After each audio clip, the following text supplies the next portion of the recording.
Let's see. Another brick! Nothing's good this format! I don't know what I'm gonna play. No, I couldn't. I shouldn't. Well, maybe just for a second.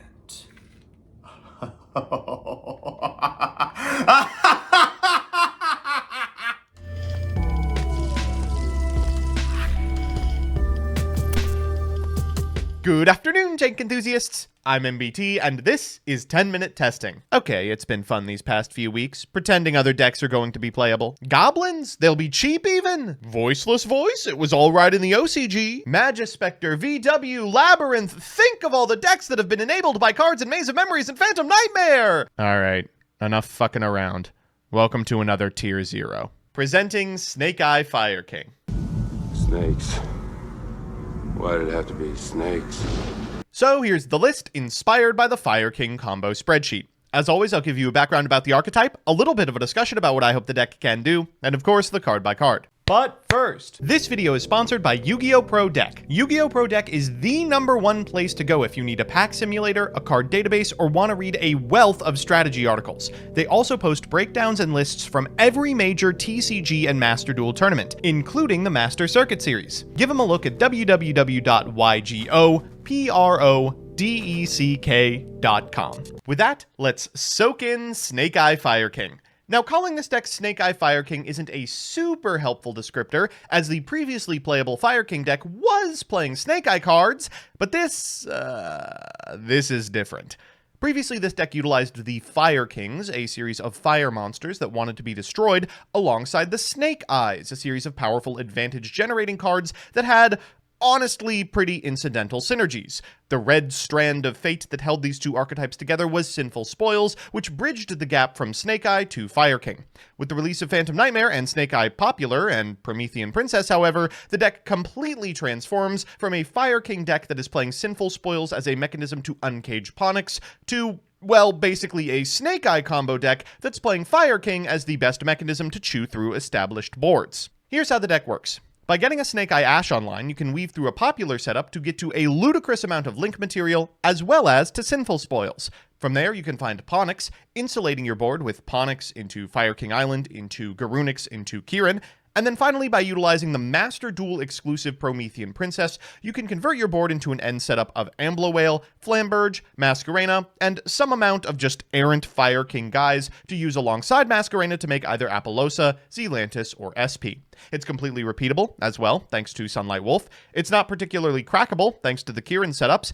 And while you might be looking at this list full of one-ofs and thinking, oh good, at least there's Garnets, well, think again, because none of these are Garnets. The gist of it is that every one of you open isn't a card you now lack access to, it's a card you no longer have to search, and can now utilize to play around your opponent's point of interaction. And did I mention the main deck cost to this setup is so low it can play like 16 non-engine cards? So with that, let's get into the card by card. First up, the Fire Kings. Sacred Fire King Garunix. If your monster that was originally fire is destroyed by battle or card effect, you can special summon this card from your graveyard or hand, and then if this card is normally special summoned, you can destroy a Fire Beast, Beast Warrior, or Winged Beast from your hand, deck, or face-up field except itself, and if you do, this card gains attack equal to half the destroyed monster's attack until the end of the turn. Usually, you're going to be utilizing this effect in order to gain access to Fire King High Avatar Kirin. During the main phase, if this card is in your hand, you can destroy one other fire monster in your hand or face-up field, and if you do, special summon this card, and if this card is destroyed or sent to the graveyard, you can special summon a Fire King monster from your hand or graveyard, except Kirin, then destroy a card on the field. Now, that doesn't have to be your own card. Despite the fact that Fire Kings like to be destroyed, you can usually utilize this in order to blank an opponent's critical monster. Additionally, you'll likely be adding this back to your hand over the course of the turn by utilizing the effect of Salamandrade Sunlight Wolf, which means it will be online for your opponent's main phase as well. You can also use it to access this card, Fire King Avatar Arvata. When a monster effect is activated while this monster is on the field, you can negate the activation, and if you do, destroy one other fire monster in your hand or face-up field. If this card is destroyed and sent to the graveyard, you can target a Fire Beast, Beast Warrior, or Winged Beast, special summon it, but negate its effects, and also destroy it during the end phase. You might be noticing a trend here. Functionally, you can utilize the Fire King engine to ensure that you have access to Fire King High Avatar Kirin in order to prevent your opponent from interacting with you and punishing them when they do, and then you can pivot into a monster negate after you've exhausted that line. The final Fire King card we're playing is Ponix. This card is a 1-star fire monster, which is most of the reason we're playing him. And if your monster that was originally fire is destroyed by battle or card effect, you can special summon this card from your hand. And if it's normally special summoned, add a Fire King spell trap from your deck to your hand. During the next phase, after this card was destroyed and sent to the graveyard, add this card from your graveyard to your hand. And you're usually using this card to get access to Sanctuary of the Fire Kings, which when activated puts a Fire King island from your deck face up in your field zone. And once per turn, if a card in your field zone would be destroyed by a card effect, destroy a fire monster in your hand or face up field instead. Then once per turn, if your opponent special summons a monster, you can Xyz summon a Fire Xyz monster using only Fire King monsters you control. Now, while we are not playing any targets for that, occasionally people will play the new Garunix from the extra deck in order to get more points of interaction. That's part of a combo line that's accessible off of a single Snake Eye Ash. We've got Fire King Island, the search target, which of course says during the main phase you can destroy a monster in your hand or field, and if you do, add a Fire King monster from your deck to your hand. But it also is able to search a Fire King Sacred Immolation. This allows you to target an equal number of Fire King monsters you control and cards your opponent controls, destroy them, and if a Fire King card would be destroyed by card effect, you can banish this card from your graveyard instead. As you can see, Ponix can be used offensively or defensively, or even for follow-up if you play a card like Circle. Next up, the Snake Eyes. We've got 3 copies of Snake Eye Ash. If this card is normal or special summoned, you can add a level 1 fire monster from your deck to your hand. You can send 2 face-up cards you control to the graveyard, including this card, to special summon a Snake Eye monster from your hand or deck, except Snake Eye Ash. We've got 2 copies of Popular. If this card is added to your hand, except by drawing it, you can special summon this card like you would do from Snake Eye Ash. And if this card is normally special summoned, you could add a Snake Eye spell trap from your deck to your hand. If it's sent to the graveyard, you can target a fire monster in your graveyard, place it face up in its owner's spell and trap zone as a continuous spell. Usually, the use case for this card is going to be searching it off of Ash, immediately special summoning it, setting a Snake Eye spell trap, here the Sinful Spoils, which gets you access to Ponix, and then targeting itself when it goes to the graveyard, linking it off for a Link Haribo, putting it in the back row, and then utilizing it as part of the cost for Snake Eye Ash without ever having to commit to a second card. Finally, we're playing 1 copy of Snake Eye Oak. If this card is normally special summoned, you can target one of your level 1 fire monsters that is banished in your graveyard, add it to your hand or special summon it, and you can send 2 face-up cards you control to the graveyard to special a Snake Eye from your hand or deck, except Snake Eye Oak, and 1 copy of Snake Eye Flamberge Dragon. Target a face-up monster on the field or in either graveyard, put it face up in its owner's spell trap zone as a continuous spell. During your opponent's turn, target a monster card, treat it as a continuous spell, special summon it, and if this card is sent from the hand or field to the graveyard, special 2 level 1 fire monsters from your graveyard. This card's insane. Obviously, by going into this card and then utilizing it for link material, you can resummon a whole bunch of monsters from your graveyard. It's also instrumental as part of your end board because you're going to be putting a Masquerena that you use for a powerful Link 4 monster in your back row, then summoning it on your opponent's turn so you can utilize the Masquerena, use this as material, summon more monsters, etc., etc. Finally, we're playing 1 Diabellstar because honestly, that's really all you need. You can go up on this card if you want, but the deck is just really consistent, and a lot of that consistency comes from this card, Bonfire. I'm so sorry to have to do this to you, but we're playing 3 copies of the new Rhoda. Add a level 4 or lower Pyro monster from your deck to your hand. This card is unbelievable. The once per turn is the only thing preventing this from being one of the most broken cards in the history of time. Importantly, it can, of course, get access to Popular, and Popular can immediately summon itself because it was added from the deck to the hand without drawing it. It can add Ponix if your Sinful Spoil Snake Eye is interrupted in any sort of meaningful way.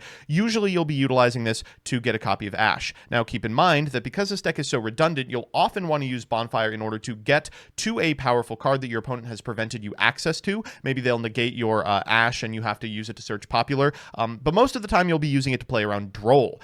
If your opponent fires a Droll really early, you don't want it to be on the search for the Bonfire after adding an Ash. We've got 3 copies of Wanted, Seeker of Sinful Spoils, 1 copy of Snake Eye, and then, of course, the Fire King spells. For non-engine, we're on Droll and Lockbird, going to be very powerful this format, as will Ash Blossom, as will Ghost Spell and Haunted Mansion. I started running out of stuff to put in the deck, to be honest. We're playing 1 copy of Nibiru. There are scenarios where it would matter, and having it as a target for Crossout Designator, which we are playing as we inch ever closer to a Tier 0 format. We've got 3 copies of Imperm and 1 copy of Called by the Grave. In the extra, we've got a copy of Earth Golem Adagnister. This is just a card that is decent. It's a mechanism by which you can eat an opponent's board if they have set it all the way up. IP is a Cyberse monster and Amblo Whale is a Link monster. That said, opponents are going to be able to play around this, especially in games 2 and 3. There's even some just absolutely hilarious plays where you could like cross out a super polymerization before committing to the Flamberge to get the IP Masquerena back from your back row. We've got Garura, we've got Muddragon of the Swamp, we've got Typhon, we've got Raging Phoenix. This is critical to a lot of OTK lines. He just gets really big. But he's also like a really sick reanimation target. If a fire monster you control is destroyed by battle or card effect while this is in your graveyard, target one of those monsters, special this card, and then that card gains attack equal to this monster's attack. It's a really roundabout way in order to prevent any OTKs, as well as set up some of your own. Amblo Whale is one of the most unassuming cards in the history of time. If you've seen the other Fire King video, you know what this card is capable of, but the short of it is, if it's destroyed, you can target a link through your lower monster in either graveyard, special summon it, and if a link through your lower monster on the field is destroyed by battle or card effect while this is in the graveyard, banish this card from your graveyard to destroy a card on the field. Zealantis is hilarious. During your main phase, you can banish all monsters on the field and special summon as many monsters as possible that were banished by this effect to their owner's fields face up or in face down defense position. I really want to show you how this card is uniquely broken within this deck, and that'll make itself apparent over the course of the games. We've got Apollosa, double Promethean Princess. You can't special summon monsters except fire monsters, and during their main phase, you can special summon a fire monster from your graveyard. If a monster is special to your opponent's field while this card is in your graveyard, target a fire monster you control and a monster your opponent controls, destroy them, then special summon this card. And then we've got Hita, Sunlight Wolf, SP Little Knight, IP Masquerena, and Link Haribo. In the side, we've got 2 and 3 of Nibiru. We've got the 3 Fantastical Dragon Phantasmes. We're playing a Kurikara, Harpy's Feather Duster, and Lightning Storm, triple Super Poly, and triple Anti-Spell. So with that, let's jump into the games. Over the course of these games, I'm going to give you a pretty good understanding of what this deck can do while uninterrupted. But I think this deck's number one strength is the ability to play a ton of non-engine and play through interaction utilizing its engine. To that end, I'm going to show you a couple of games in which we go second. The first is up against Salaman Great. Our opponent has opened fine. They're going to go for a Silent Mining. We have an Ash Blossom, but no big deal because, of course, they've already drawn the Gazelle. They'll go for Gazelle here in order to do nothing. We have the Infinite Impermanence as well. Afterwards, they're going to go ahead and activate the Spinny that they pitched for this copy of Silent Mining to go into a Mirage Stalio. They're going to fire off the Mirage Stalio into Jack Jaguar and make a Baylynx. From here, they're going to go Baylynx into a Salaman Great Sanctuary. Next, they'll use the effect of the Jack Jaguar in graveyard to summon it to a Baylynx link point and then make a copy of Sunlight Wolf. Will Nibiru here will send everything on the field to the graveyard, give them a token, they'll set one card and pass. Of course, it's offline, and here's what we're able to accomplish just with Sanctuary and Ash. We'll go for the Sanctuary, then normal summon a copy of Ash. We'll activate the effect in order to grab Popular. We'll special summon the Popular from our hand, then next we'll activate the effect on field in order to grab ourselves a copy of Snake Eye. We'll go into Link Haribo. That allows us to put Popular in the back row. Afterwards, we'll activate the effect of the Ash in order to summon a Flamberge. Next, we're going to go for the Sinful Spoil Snake Eye, sending this copy of Fire Kings in order to get a copy of Oak. Oak is going to trigger here to special summon back the Ash, and we'll use FKI in order to destroy that copy of Ash for a Garunix, which we can then trigger. We'll activate the effect of the Garunix in order to send from deck to graveyard a copy of Ponix. Then we'll go SP Little Knight and go to the battle phase for well over lethal. Okay, big surprise. Salaman Great loses to 3 pieces of non-engine, one of which is Nibiru. But what happens when we go against a competent deck from this pack with 0 pieces of non-engine? I guess you can debate Called by the Grave, but I want you to really look at this hand. Snake Eye Oak, Arvada, Kirin, Sanctuary. These are all cards that we intend to access over the course of our combo. In any other deck, these could be called soft garnets. Here's what we're able to do utilizing this hand against an opponent that has opened full combo and imperm. They're going to go Terror Top for Takatomborg into Alucard. They are playing the Ghost Trick stuff, so they will go Angel of Mischief into Shot. They'll activate Shot and bring back this copy of Alucard, then overlay for an Angel of Mischief and go into UFD. Afterwards, we're going to go ahead and fire off this copy of Goblin Riders. They will grab Doug the Assaulter to pair with their Mean Merciless. Doug the Assaulter is going to grab from deck to hand the Continuous. We'll go for the Xyz Armor Torpedo here, and then afterwards we'll go for a Fortress. Drawing a name off of that Xyz Armor Torpedo was pretty big, because now we can use the extra normal on the Clutter the Noisy, bringing back the Doug the Assaulter in order to overlay for a copy of Big-Headed Gabonga. This is 5 points of interaction from our opponent versus our 6-card hand, including 4 Garnets and an Ash Blossom we can't use. Let's lead with the Sanctuary. They're going to go for the full armored Xyz here. We'll activate the effect of the Fire King Island, popping this copy of Kirin. Because we popped the Kirin, we can arrange the chain in such a way that they can't negate the Kirin. They negate our Garunix, but we get to resolve the Kirin, bringing out the Arvada, and eating our opponent's copy of the full armored Dark Lancer. We'll negate the effect of the Big-Headed Gabonga on summon, and they will flip an Infinite Impermanence. That's all their points of interaction. Normal summon Oak into Ash. The game's now over. Isn't that... It's unbelievable. Popular to our side of the field. We'll activate the effect of the Popular for a copy of Sinful Spoils. We'll go for Link Haribo, reset the copy of Popular. Afterwards, we're going to go for this copy of Sinful Spoils in order to get a copy of Ponix. Ponix triggers here. That allows us to get from our deck to our hand a copy of Immolation. We'll trigger the effect of the Ash in order to bring a copy of Flamberge to our side of the field, and we'll activate the effect of the Flamberge, get rid of this copy of UDF. Afterwards, we're going to go for the Sunlight Wolf, trigger the effect of the Flamberge, summoning 2 monsters, and because one is summoned at the link point of the Sunlight Wolf, we can use its effect in order to get back the Kirin to insulate our play for next turn. Next, we're going to go for a copy of Promethean Princess. We'll activate the effect in order to bring back the Flamberge, and then go for a Raging Phoenix into a Zealantis. We'll activate the effect of the Zealantis, wiping the entire field, bring back the Flamberge and the Oak, and the Zealantis, giving our opponent a useless Gabonga. We'll activate the graveyard effect of the Promethean Princess in order to pop our opponent's last monster, bring back the Raging Phoenix, and guess what? We don't even need the Kieran next turn. It's over now. So it's time for game 3, and you know what that means, a best of 3 versus meta. Our opponent's playing what, in my opinion, is one of the only options for this upcoming format. Labyrinth. A deck playing as many trap cards as possible to try and blank as many pieces of monster removal as possible with a supremely targeted trap lineup. Look at that.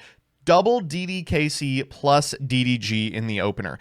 We're going first. Here's what we can accomplish. Let's begin with a copy of Bonfire. That's going to grab from deck to hand an Ash. We're going to normal summon the Ash. We'll activate the effect. That's going to grab us a Popular. We'll activate the effect of the Popular, summoning it to our side of the field, and the effect of the Popular on board in order to grab the Sinful Spoil Snake Eye. We'll go for the Linkuriboh, set the Popular, and then afterwards we can activate Sinful Spoil Snake Eye to get a copy of Ponix. We'll activate Ponix. That gets us a copy of the Circle, and we will set a copy of Fire King Island. Next, we're going to go for Ash to bring out the Flamberge in our hand. We'll use the effect of the Fire King Island, popping this Arvata, so we can trigger the effect of the Garunix in our grip as well. We'll activate Garunix. That gets us access to a second Kieran. We'll activate its effect in the graveyard to bring back Arvata, and then we'll go for an IP Masquerena. We'll trigger the effect of the Flamberge in order to get a ton of Link material. Then we'll go for Promethean Princess. That allows us to bring back the Flamberge, and finally we'll land on an Amblo Whale, activate the effect of the Flamberge Dragon, set a Masquerena, set a copy of Immolation, and pass turn. Our opponent will begin by activating at end step this copy of Torby, which gets them a trap they could immediately set. We'll activate the effect of Flamberge as they pass their turn, bring back the IP Masquerena, then we'll go for Kieran. This triggers the effect of the Garunix and allows us afterwards to activate the effect of the IP Masquerena and go into a copy of SP Little Knight. We're going to send a copy of Kieran. We'll trigger the effect of the SP Little Knight to banish one. We'll use the Kieran effect to bring back Arvata and pop another. And then we'll flip up Immolation at end phase and pop the last 3 remaining traps on our opponent's side of the field.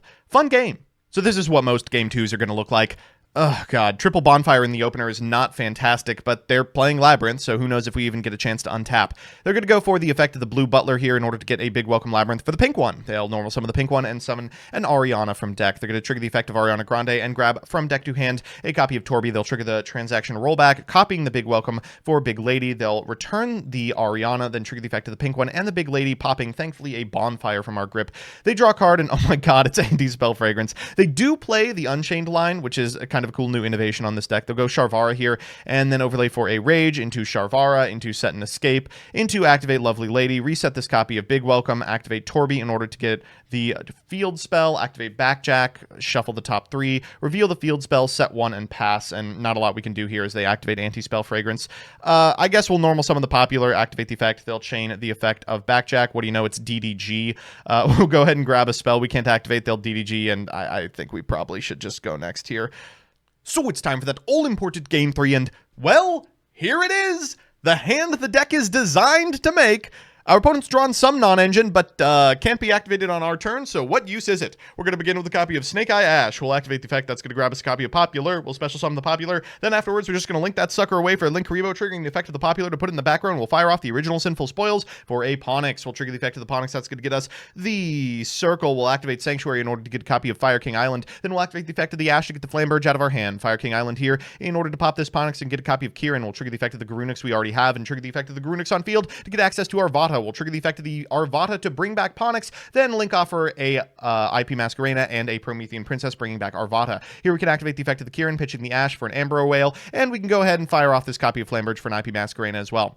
As soon as available, our opponent's going to normal summon a copy of Ariana. We're going to activate the effect of the Flamberge in order to bring out this copy of IP Masquerena. They're going to go ahead and grab a monster, and then they'll activate Butler. We will negate that effect. You're not activating traps just yet. We'll pop Flamberge. We'll trigger the effect of the Flamberge to bring back Ponix and Ash. We'll trigger the effect of the Ash and the Ponix in sequence, grabbing a copy of Oak for next turn, and a copy of Immolation if we get to untap. Next, we're going to go for IP Masquerena for SP Little Knight. We'll banish our opponent's Ariana. They're going to activate Sharvara in response, but guess what? We can activate the effect of SP Little Knight in the same chain, so we'll just banish that sucker for a turn. They're going to go for Lady Lab here, and then overlay for a Typhon. That's kind of cool, or at least would be if we didn't have a copy of Promethean Princess in graveyard. We'll trigger the effect of the Garunix as well, and trigger its effect on field in order to send another copy of Kieran to the graveyard, which triggers and gets us access to Ponix and pops one of our opponent's back row. They scoop it up, and I am seriously considering taking a hiatus. So we're back with the deck, and, well, what did you expect? Let's do the pros and cons.